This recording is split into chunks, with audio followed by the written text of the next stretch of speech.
Assalamu alaikum maliyɛnden cɛ n'a musoman bɛɛ lajɛlen ka foli bi Fofana Aruna bolo yan. Bi an bɛ ka video kɛ Paris le 17 janvier 2022 ye. Bi an bɛna kuma Arasbachi de kan. Maliyɛnden cɛ n'a musoman bɛɛ lajɛlen minnu bɛ Mali kɔnɔ minnu bɛ Mali kɔ kan n'aw bɛ ka Fofana Aruna ka video lajɛ réseaux sociaux sanfɛ sanga ni waati bɛɛ lajɛlen. Samiya fara tilema kan su fara tile kan 24 heures sur 24 heures Fofana Aruna n bɛ réseaux sociaux in kan. Maliyɛndenw bi an bɛna kuma Arasbachi de kan. Arasbachi an bɛna kuma e de kan. I b'i kulo dayɛlɛ i bɛ Fofana Aruna lamɛn. Arasbachi e ye mun mɔgɔ façon ye? Arasbachi e ye mun mɔgɔ façon ye? Arasbachi yɔrɔ i bɛ nin transition in contour la. An tɛ ɲɛ mɔgɔdenya kelen la koyi. Mali filɛ état min na bi don in na. Asimi Goïta ni Sogeni Kokala Maïga u bɛ baara min na an'u ka autorité tɔw bɛɛ lajɛlen gouvernement mɔgɔ bɛ ensemble in kɔnɔ bi an b'a bɛɛ lajɛlen fo k'a bɛɛ lajɛlen waleɲuman dɔn. Arasbachi n'i ma sabali maliyɛndenw n'an y'i sɔrɔ an b'i kunu an t'ale ɲimi an b'i kunu de. Et puis i b'i yɛrɛ bonya quoi ni mɔgɔninfinw y'i bonya i kan k'i yɛrɛ bonya quoi.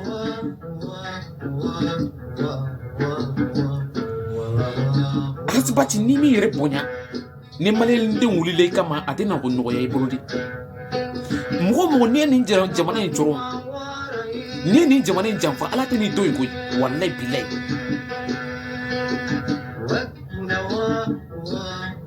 Arasbachi i b'i yɛrɛ dɔn koyi i b'i kumacogoyaw dɔn koyi.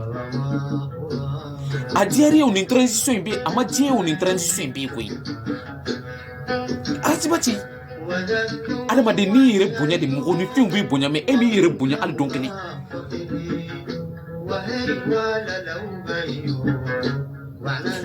Arasbachi i ɲɔgɔn t'i baden no o ye tiɲɛ mɛ i ɲɔgɔnna tɛ duniya kɔnɔ o ye nkalon de. N'i ma sabali an b'an tɛgɛ don ɲɛ na. An b'an kala kan n'i m'i sen bɔ nin transition in contour la n'i m'i sen bɔ a la bilayi n'an y'i sɔrɔ an bɛ fɛn k'i la i ma deli ka fɛn min ma deli ka k'i la fɔlɔ. Arasbachi i b'i kulo dayɛlɛ i ka ne lamɛn mɔgɔ min bɛ ka kuma i fɛ Fofana Aruna de don gɛrɛtɛrɛ fa bɔnsi sira Mali ka di ne ye cogoya min na bilayi n'i m'i ka kuma cogoya falen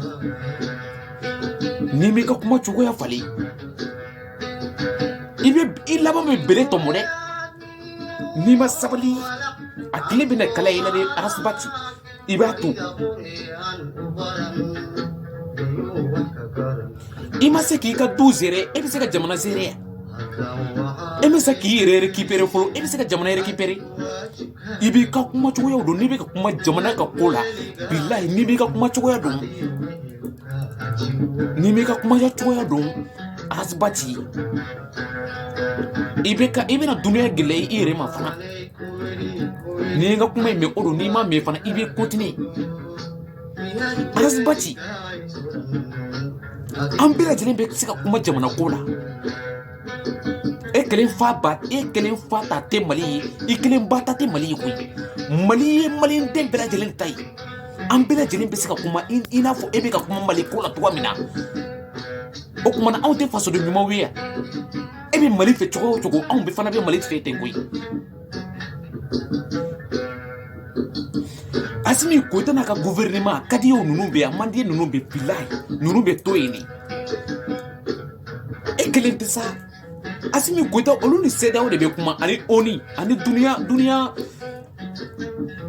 e ye jɔn ye fɔlɔ de. Ne b'a fɛ k'i dɔn de i ye mɔgɔninfin min ye quoi Arasbachi. Mais e tɛ mɔgɔ bonyata de ye quoi walayi bilayi. An kɔrɔkɛ ɲuman in bɛ ka video k'i ka don o don Jo Bala ta ye tolonge de walayi bilayi ne bɛ n kala a kan. N'i bɛ ka kuma jamana ka ko la surtout Maliba in vert jaune rouge ni Mali ka drapeau in ka kɔfɛ. N'i bɛ ka kuma Mali ka ko kan bilayi i kan ka Malidenw respect quoi. Bilayi n'i ma Malidenw bonya quoi an b'i cracher an b'i récupérer quoi. Arasbati ni mi yere don ni ti yere don fana an bena i yere yirila parce que ne t'a dɔn ko mɔgɔninfin fana bɛ kuma fo i bɛ ɲinɛ i yɛrɛ ko quoi anw b'an yɛrɛ dɔn anw ma fili an danbe ma dɛ an b'an yɛrɛ dɔn an b'an bɔyɔrɔ dɔn an b'an baw dɔn an b'an faw dɔn an b'an ka diini dɔn an b'an ka danbe dɔn i tɛ sabali i ka ji suma k'i koli ji la fɔlɔ i ka équipe i yɛrɛ la fɔlɔ i k'i yɛrɛ organiser fɔlɔ yanni i kana kuma Mali ka ko kan Arasbati n'i bɛna kuma Mali ka ko kan tuguni an t'a mɛn an t'a fɛ k'a mɛn an tulo la transition ka mɔgɔ ninnu ka tiɲɛni k'u tɔgɔ tiɲɛ an t'a fɛ k'a mɛn an tulo la quoi komi aw tɛ Asimi Goyita dɔn aw tɛ Sogoli Kokala Mayiga dɔn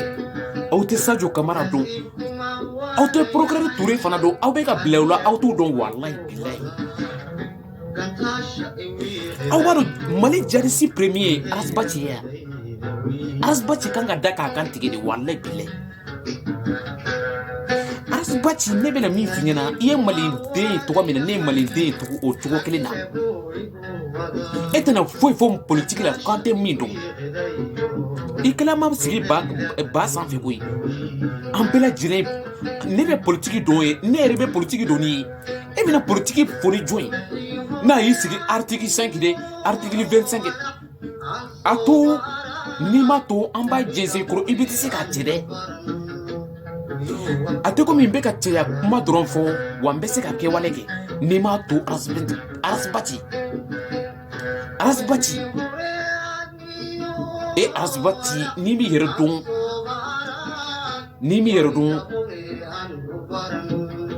n t'a dɔn n bɛna min f'i ye quoi Maliyɛndenw aw bɛ ka nin video in cari k'a lase Arasbati ma ko ne ko k'a k'a yɛrɛ bonya fo fana Aruna kɔni a bɛ bɔ k'a réseau na cercle de Djema commune de Djura fo fana Aruna n tɛ siran n tɛ tamakiya wa n tɛ n kase k'o fɔ fana ye mɔgɔ kelen ba man kana wolo i b'a to n'i ma to an bɛ seri ɲɛɲɛ d'i ma i b'a min bɛlɛ ɲɛɲɛ an bɛ bɛlɛ serilama d'i ma i b'a min quoi n'i y'an ka kuma in mɛn dɛ i bɛ sabali mais n'i ma mɛn i bɛ continuer anw fana i ko a cogoya o cogoya i ko cogo o cogo an bɛ continuer ten e mun mɔgɔ fɔ sugu ye nɛgɛni tɛ e ta ɲɛ ka kuma e ta la o tɛ e ta ɲɛ mais i n'an bɛ ɲɔgɔn na maintenant video in bɛ ka kɛ ne yɛrɛ fɛ bi n yɛrɛ bɛ ka video in kɛ fo fana Aruna créateur fa bozo tasara wa n dalen bɛ n yɛrɛ la fana ye n bɛ ka video in kɛ pareil vers témoignage na le 17 janvier 2022 Arasbati ni ne ka nin video ye i bɛ sabali n'i bɛ fɛn dɔn n'i tɛ fɛn dɔn fana i bɛ continuer i bɛ liti min kan i bɛ continuer o kan mɔgɔ tɛ n'i dɛmɛ a la wa i bɛ cɔrɔn aw hakili la Arasbati kaso de bɛ Arasbati yɛrɛ kelen ya Arasbati kan ka u kan ka a kan tigɛ de quoi ko caman yɛrɛ bɛ k'a fɔ ko Arasbati n'i y'a ye a bɛ ka ninnu fɔ ko révolutionnaire de don révolutionnaire jumɛn i b'i révolu ka taa yɔrɔ jumɛn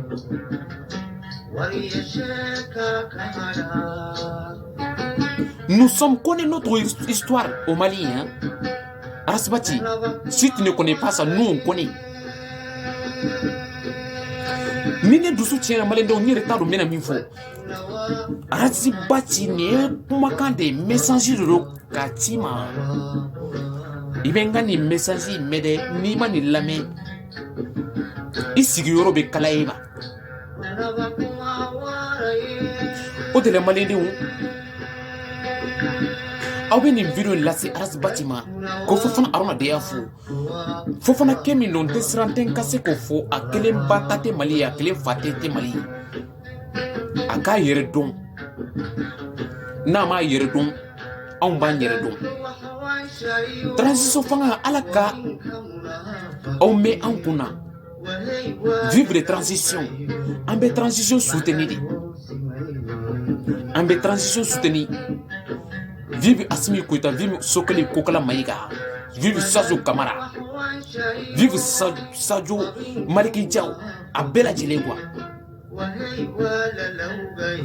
Mali façon de Numa Bella Djilegwa fana ka foli bien. Mali vidéo mani be. Parce que vidéo manu débat to ko kera watini mina o be se ka jenze dunia be bay. Sékou Touré. Sékou Touré ka foli bien grand vidéo man de Mali ada be Nirok Dani de Paris avec Paris Siko général Siko 223 avec Paris aka foli bien angolais Aras 24 ka foli bien angolais Aras 24 be Paris de on be mangi sanga Aras 24 fana la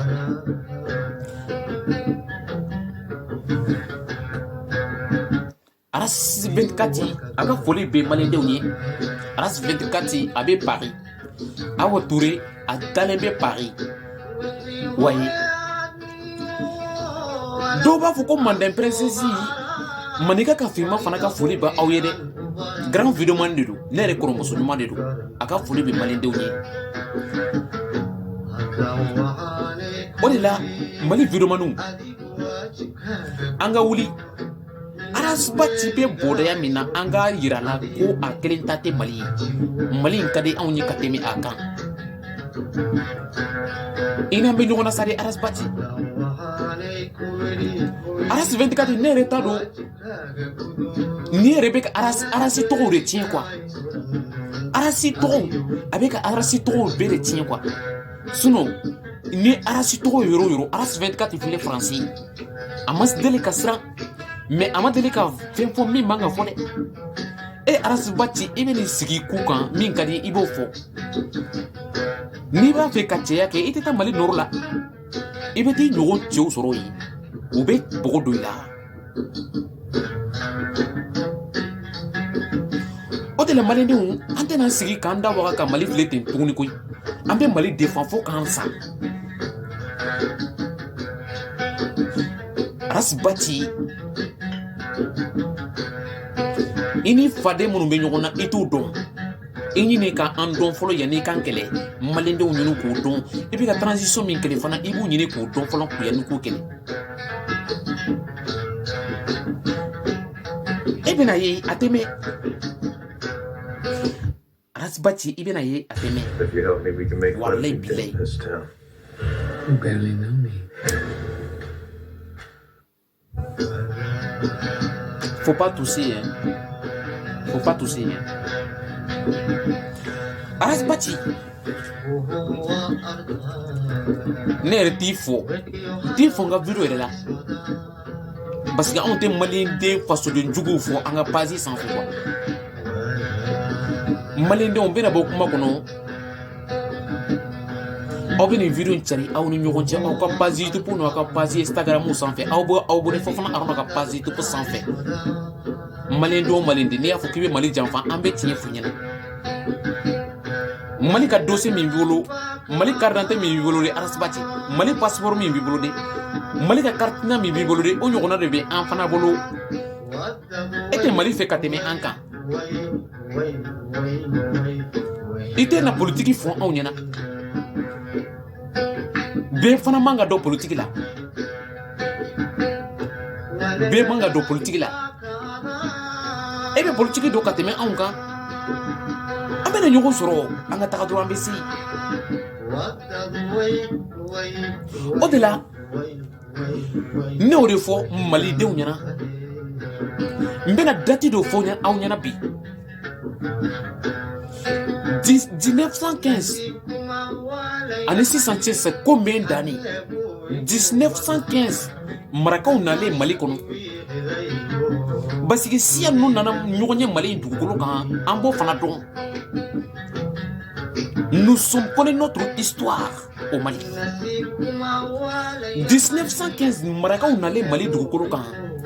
ne y'o de fɔ Mali siya caman bɛ yen olu fana bɔra marakaw de la an tɛ ka kuma kun fɛ wa histoire sɛbɛnnen bɛ an bolo yan a livre bɛ an bolo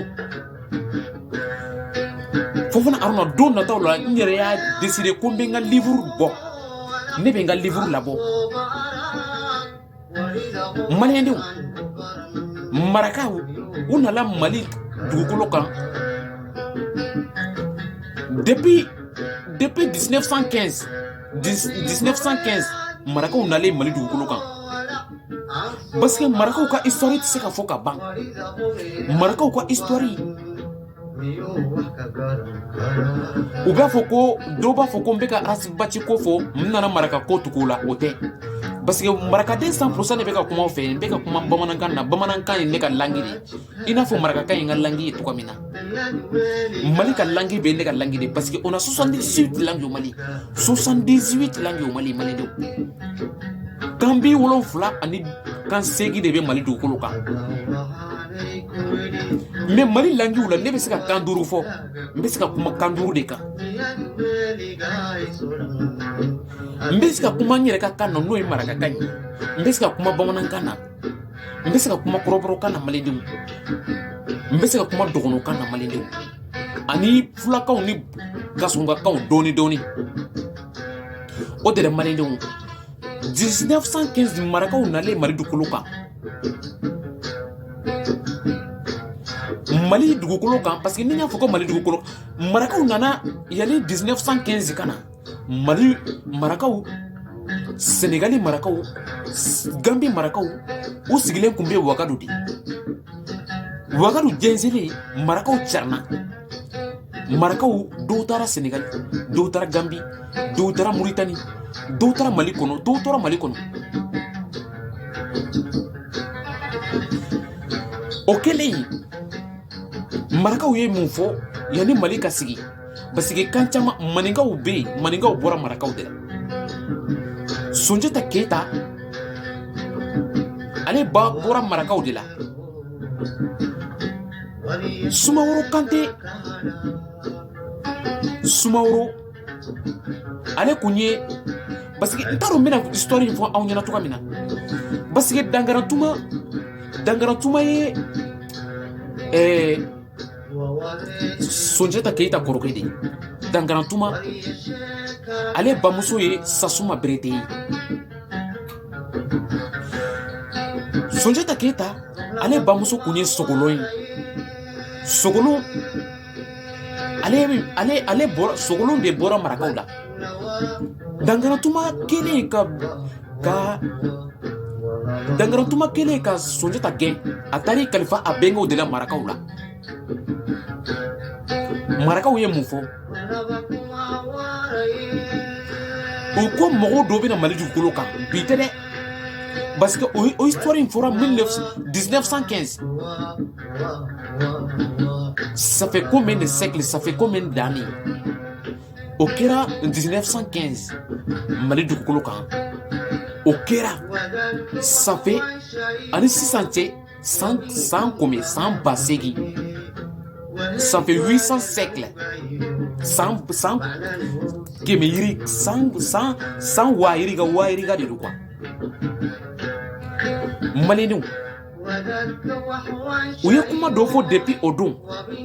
u ko mɔgɔ sugu dɔ bɛna Mali dugukolo kan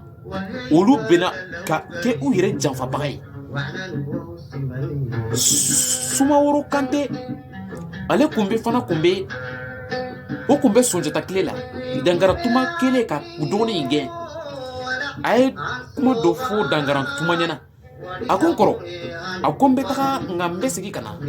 taga segin bana tɛ mɔgɔ tɔw o de kɛra anw ni Arasibaci ta ye bi taki segin bana a tɛ mɔgɔ tɔw Arasibaci an bɛna taga mais an bɛna segin ka na réseaux in sanfɛ tuguni i kama ni an ka video fɔlɔ y'i kan nin tɛ kɛ an ka video laban fana y'i kan an bɛna kuma i kan bilahi o de la malidenw n bɛna bɔ kuma kɔnɔ Fofana Aruna kɛra tɛrɛ fɔ Bozet Sara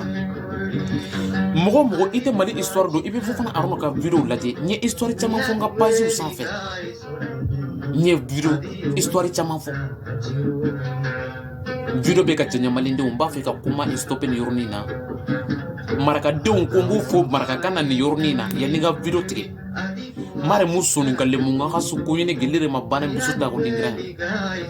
fo fana aruna video nu ligɛ ni mɔgɔ siri a ka mun na fo fana aruna video nu terenka a ka n ka bɔ ni fo fana aruna yetopon kama a ka n ka bɔ ni kɛ basi kama wuro no k'i ye kaho wuro kandara kaho k'i na ya mare mu sɔnni ka lemu fo fana aruna basi pun alige yini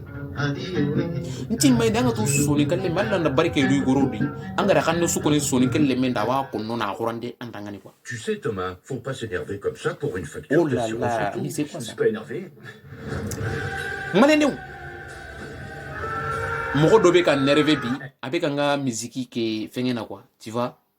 Au de la mbena video stopper ni urunina laisse